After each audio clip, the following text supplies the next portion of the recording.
Hello viewers, welcome to APC classes. APC classes YouTube channel में आप सभी का स्वागत है। आज के प्रोग्राम में समझने वाले हैं डिस्प्लेसमेंट रिएक्शन यानी प्रतिस्थापन प्रक्रिया के बारे में, जो काफ़ी इंपॉर्टेंट है आप लोगों के लिए।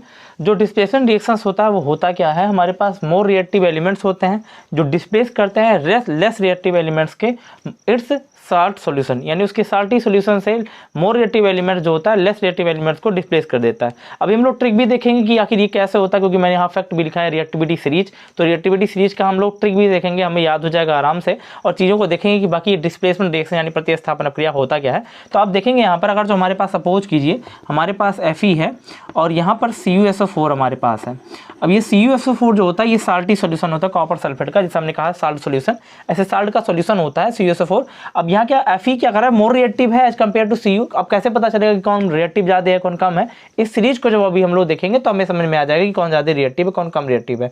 तो यहाँ क्या करता है, Fe जो है Cu को रिप्लेस कर देता है उस पोजीशन से जिस पोजीशन में वो बैठा हुआ है, और जैसे वो रिप्लेस करेगा बनेगा FeSO4 और उसके बाद प्लस का बन जाएगा Cu, यानी कि Cu जो है इस जगह से हटकर Fe वहाँ पर बैठ जाएगा। ये रिएक्शन होता है डिस्प्लेसमेंट रिएक्शन प्रतिस्थापन प्रक्रिया। अब हम समझने वाले रिएक्टिविटी सीरीज क्या होती है, वो भी ट्रिक से समझेंगे। बार की रिएक्टिविटी सीरीज जो होती है वो क्या होती है और उसमें ट्रिक क्या रहेगा कि कौन ज़्यादा रिएक्टिव एलिमेंट्स है कौन कम रिएक्टिव एलिमेंट्स है मेटल्स में। तो हम लोग देखने वाले यहाँ पर तो देखेंगे क्या ट्रिक हम लोग का है, काशीनाथ का माली आलू जरा, इसके बाद यहाँ ये सीरीज आती है डिक्रीजिंग ऑर्डर वाला सीरीज है आप लोगों को, काशीनाथ का माली आलू जरा, फिर आता है फीका पकाता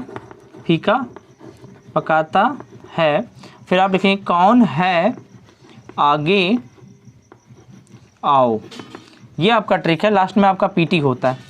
ये पूरी सीरीज है। अब इस सीरीज को याद रखने का तरीका भी है, बगल में आप देख भी रहे होंगे, मैंने लिख भी डाला है उसका ट्रिक, आप देख सकते हैं हिंदी में मैंने लिख दिया है, आप उसे देख भी सकते हो। तो यहाँ पर आपका रहेगा काशीनाथ का माली आलू जरा फीका पकाता है कौन है आगे आओ। ये आपका ट्रिक होता है रिएक्टिविटी सीरीज का, एकदम अच्छे तरीके से याद हो जाएगा आप लोगों को। एक बार फिर से मैं बोल दे रहा हूँ, काशीनाथ का माली आलू जरा फीका पकाता है कौन है आगे आओ, पीटी आपका लास्ट में आता है। अब आपको देखना क्या है कि मान लीजिए इसका हमने कोई कंपाउंड लिया यानी के हमारे पास है और हमने सॉल्यूशन ले लिया, मान लीजिए NaCl का सॉल्यूशन ले लिया हमारे, इसका ये साल्टी सॉल्यूशन है। अब क्या करें क्योंकि के आपका रिएक्टिविटी सीरीज में सबसे टॉप पे है, तो के की इतनी हैसियत है कि Na को हटा दे, ठीक है। तो अब क्या करेगा कि Na को रिप्लेस करेगा उसके पोजीशन से और रिप्लेस करके बनाएगा KCl और Na अलग हो जाएगा।